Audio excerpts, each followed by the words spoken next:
नमस्कार, मैं हूँ ऋषिकेश कुमार। पश्चिम बंगाल और बांग्लादेश के बॉर्डर यानी नॉर्थ 24 परगना के जो मेरे पीछे देख रहे हैं ठाकुर नगर रेलवे स्टेशन, दरअसल ये बनगांव लोकसभा का सीट है और शांतनु ठाकुर जो केंद्र में राज्य मंत्री हैं उनका संसदीय सीट है।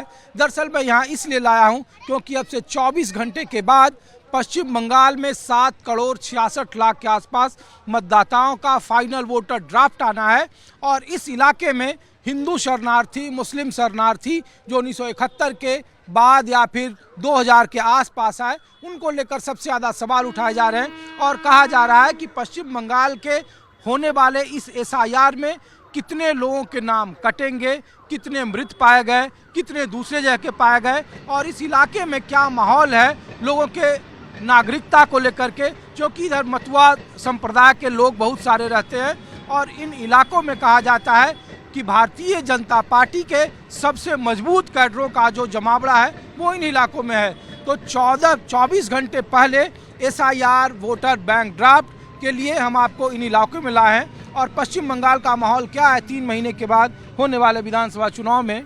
तो क्या नाम हुआ सर आपका? हाँ जी, पुष्पेंद्र बनर्जी। तो बनर्जी साहब आप यहाँ रहते हैं, कितने सालों से हैं आप लोग? 6-7 साल। 6-7 साल। मूल तक कहाँ से हैं? मूल कोलकाता के हैं।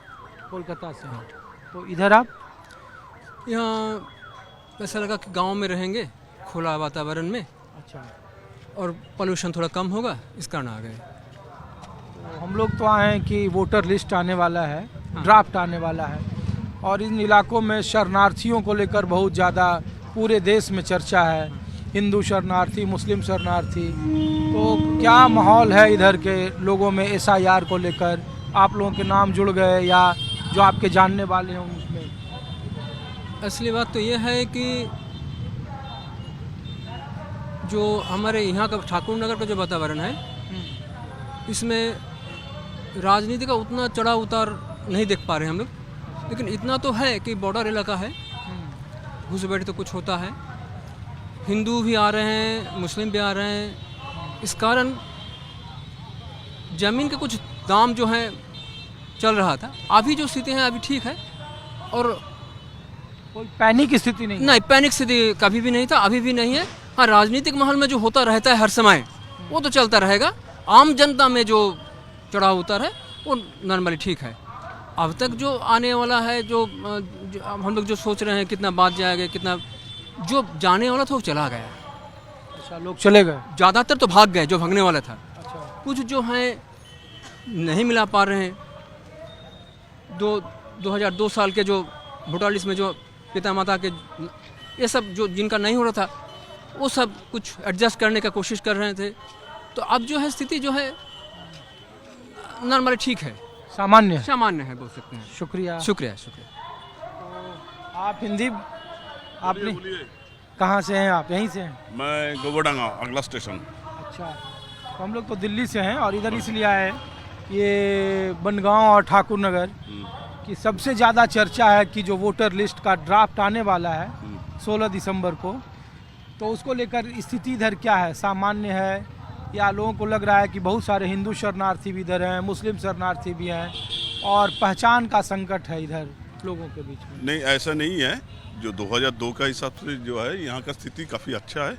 हाँ, इतना ज़रूर है कुछ हिंदू शरणार्थी हमारे यहाँ जो आए हुए हैं उनको जो है ऑप्शन है वो सीए के माध्यम से ही उनको फिर दोबारा वोटर लिस्ट में जाना पड़ेगा, क्योंकि जो लोग 2002 के बाद आए हुए हैं उनके पास वो डॉक्यूमेंट्स नहीं है तो उनको सीए के माध्यम से आना पड़ेगा।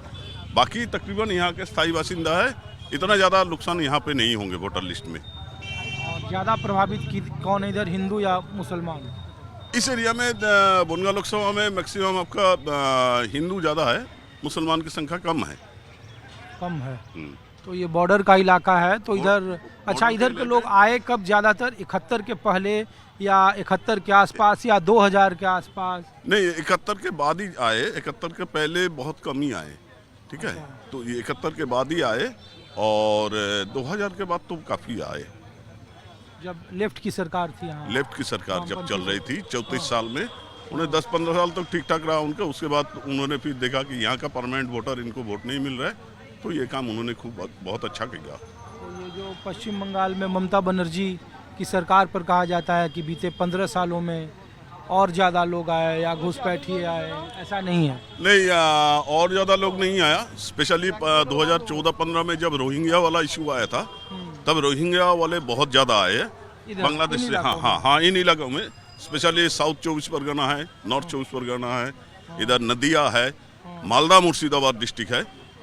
इस सेक्टर में ज़्यादातर पर वही लोग आए हैं अच्छा और वही लोग जो भाग रहे हैं अभी। अच्छा, तो लोग भाग रहे हैं, भाग रहे ऐसी हैं। सूचना है आप लोगों को कि? हाँ, काफ़ी सारे। आप हमारा इधर का लोकल न्यूज़ चैनल में देखिए, हर रोज का ये 1000, 1500, 2000 एक पोस्ट से निकल रहा है। तो इधर ऐसा नहीं कि सिर्फ मुस्लिम प्रभावित हो रहे हैं, हिंदू भी प्रभावित हो रहे हैं? हाँ, मुस्लिम तो प्रभावित है जो अवैध तरीके से आए हुए हैं, मगर हिंदू जो आए हैं उनके लिए तो सीए का प्रोविजन रखा ही गया। भारतीय जनता पार्टी और शांतनु ठाकुर ठीक कर रहे हैं इधर? इधर बहुत अच्छा काम कर रहे हैं शांतनु जी हमारे। ठीक कर रहे हैं। इस बार के चुनाव में क्या माहौल रहेगा इधर? पिछले बार भी हम यहाँ पे 2021 में 7 में से 6 सीट जीते थे। 7 में से 6 सीट जीते थे। अच्छा। और इस बार लग रहा है 7 में से 7 ही हम जीत के भेजेंगे विधानसभा में। चलिए, शुक्रिया। तो ये बनगांव लोकसभा का सीट है और बनगांव में 7 विधानसभा की सीट है, एक उसमें नदिया पड़ता है और 6 सीटें भारतीय जनता पार्टी के कोटे में, और सारी सीटें इधर सुरक्षित है। जो बनगांव लोकसभा की सीट है वो भी एससी यानी शेड्यूल कास्ट के कोटे में आती है, तो इसीलिए मैं यहाँ से आपको रिपोर्ट दिखा रहा था। और आप हिंदी बुझेन? थोड़ा थोड़ा जानता है, ज़्यादा नहीं जानता है। तो कितने सालों से हैं आप यहाँ? हम यहाँ से मुजीबर से जो गंडगोल हुआ ना, इंदिरा गांधी ले आया था। अच्छा, इंदिरा गांधी लाई थी आपको?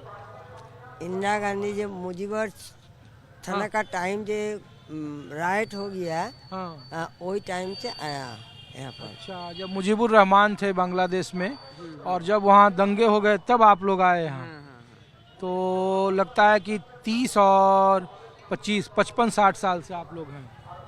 हम तो साल तो नहीं जानता है, उसको नहीं बोल रहा है कि टाइम का हम बोलता है वही टाइम। लोग वहाँ कहाँ से थे बांग्लादेश में? कहाँ से थे आप? बागेरहाट में, आगे बागेरहाट जे खुलना डिस्ट्रिक्ट बागेরহাট থানা ছিল। এখন তো বাগেরহাট জেলা হয়ে গেছে শুনছি, আর খুলনা डिस्ट्रिक्ट बागेरहाट ছিল আমার বাড়ি, ছালতলা গ্রাম। परिवार में यहाँ कौन कौन है? मेरा परिवार है, हम यहाँ पर जहाँ आया था,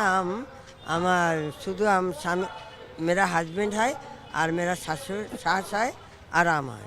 और अभी तो सास तो चला गया, हस्बैंड तो चला गया। तो आपने शादी यहीं भारत आकर की थी? हाँ? नहीं, वहीं से? वहाँ से शादी हुआ, मुजीबर को हम वोट दिया। अच्छा, मुजीबुर रहमान को आपने वोट दिया? हम वोट देना है, इन्होंने सही टाइम से हमार 16 साल है, मेरा बयस है 16 साल है। अच्छा, जब आप 16 साल की थी? हाँ। अच्छा, शुक्रिया। हाँ, तो अब यहाँ के वोटर लिस्ट में नाम है आपका? हाँ, हमार 2000 नहीं 1956 साल से हमार वोट हुआ, और एरो पहला वोट हुआ हामादामा से, तुम्हार हासनाबाद लाइने, वहाँ से चला आया हमें अशोकनगर से वोट हुआ। 1995 साल से हमार वोट हुआ यहाँ से। 1995 से यहाँ है? हाँ। चलिए, शुक्रिया। क्या नाम बताया आपने? मेरा दीपाली दे है। दीपाली दे। आप हिंदी थोड़ा बहुत जानते हैं? बिल्कुल। हाँ, बिल्कुल। क्या नाम हुआ आपका? मेरा नाम संदीप रॉय। तो थोड़ा सा इधर आइए। तो संदीप जी, हम लोग दिल्ली से हैं जी और ये जानने के लिए कि अब वोटर का ड्राफ्ट आने वाला है जी। SIR की प्रक्रिया में, तो कुछ जिलों में सबसे ज़्यादा प्रभावित कहा जा रहा है कि इस ज़िले में लोगों को शंकाएं हैं। हम लोगों को भी लगता है कि 60 लाख 70 लाख या 7 करोड़ 66 लाख मतदाताओं में से बहुत सारे अगर वोटर कटेंगे तो इन इलाकों के कटेंगे। तो यहाँ का क्या माहौल है, क्या स्थिति है वोटर लिस्ट को? देखिए, काटेंगे तो जरूर, लेकिन उसके लिए बाकायदा जो केंद्र सरकार है उन्होंने जो अभी कानून पास किया, CA अमेंडमेंट एक्ट, CA, हाँ, उसके तहत सारे लोगों को सिटीजनशिप मिल जाएंगे और उनका नाम भी वापस जाएंगे। अगर काट भी जाए SIR में कोई प्रॉब्लम नहीं है। जो गैजेट जिन्होंने पढ़ा उनको समझ में आएगा, जो गैजेट नहीं पढ़ा उनको समझ में नहीं आएगा, तो पॉलिटिकली उनको ऑलरेडी भड़काएगा।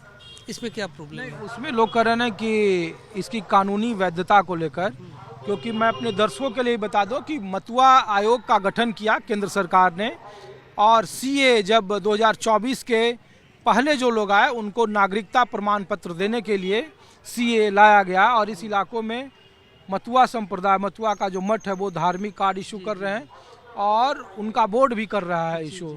तो लोग जो यहाँ पश्चिम बंगाल में वो कह रहे हैं कि बहुत सारे जो हिंदू शरणार्थी हैं जो यहाँ मथुआ कहे जाते हैं कि उनकी कानूनी वैधता को लेकर सवाल उठा रहे हैं। तृणमूल कांग्रेस वालों ने काफ़ी विरोध प्रदर्शन किया, कहा बीजेपी के वोटर को बढ़ाया जा रहा है। और देखिए 2014 तक जिसका वोटर लिस्ट में नाम है वो सीए अप्लाई कर सकते हो, कैपेबल है। और 14 के बाद 31 दिसंबर 2024 तक कोई भी रह सकता है यहाँ पे, जो ऐसे पासपोर्ट से आया, पासपोर्ट से नहीं आया, ऐसे भाग के आया, वो भी रह सकता है, क्योंकि गैजेट तो पड़े 2025 का, तब समझ में आएगा। जो पॉलिटिकली भड़काव है वो तो हर स्टेट में हर वक्त होते रहता है। और मैं क्योंकि एक मथुआ महासंघ का मैं प्रवक्ता हूँ, उस हिसाब से मुझे सब कुछ मालूम है। 2019 से इसके बारे में हम लोग हमेशा चर्चा करते रहा, हम लोग गैजेट पढ़ते रहा, तो जो भी कुछ कह रहा है बाकी पॉलिटिकल पार्टी के मतलब टिकेगा नहीं। अच्छा, एक बात बताइए, मथुआ संप्रदाय या मथुआ समुदाय के लिए ममता बनर्जी की सरकार ने उस तरीके का काम नहीं किया जैसे केंद्र की बीजेपी सरकार कर रही है? देखिए ममता बनर्जी सबसे पहले 2005 में इसी भोटार के लिए आंदोलन किया था। हाँ जो बांग्लादेश से आए उनको यहाँ से हटाया जाए, इनका वोट काट दिया जाए, हाँ। ठीक है। और बाद में आके वो बोल रहा है जो कि जिसका पास आधार कार्ड आई कार्ड है वो भारत की नागरिक है। पता नहीं मुख्यमंत्री को अब क्या कहा जाता है, उनको खुद पता नहीं चलता है। 2010 में यही मथुआ समुदाय ने उन्हें संरक्षक घोषित किया जो बड़ी माँ थी। बिल्कुल हाँ? बिल्कुल उनका आशीर्वाद से उन्होंने मुख्यमंत्री बना। बाद में उन्हीं का ही जो जन समष्टि है उनको ही विरोध कर रहा है ममता बनर्जी। इनका तो सुबह क्या कहते हैं, दोपहर को क्या कहते हैं, शाम को क्या कहते हैं, उसका पार्टी के लोगों को भी पता नहीं है। लोगों ने कहा कि सिर्फ मुस्लिम मतदाताओं के ही वोट काटे जा रहे हैं, लेकिन उसमें तो बहुत सारे हम लोग हिंदू शरणार्थी, कुछ रेलवे किनारे गांव की भी तस्वीर हम लोग दिखाने की कोशिश करेंगे। वहाँ भी लोगों ने बताया कि वहाँ भी बहुत सारे लोग हैं जिनके पास कागज़ नहीं है और देखिए गैजेट के अनुसार सबके कट जाएंगे। मैं एक बिल्कुल अंदर की बात कर रहा हूँ, काट तो जाएंगे सबकी, ठीक है। जो हिंदू शरणार्थी है, अभी तो ये पहले तो अनुप्रवेशकारी था, ये भी तो इसको शरणार्थी बोला गया बाद में गैजेट के अनुसार।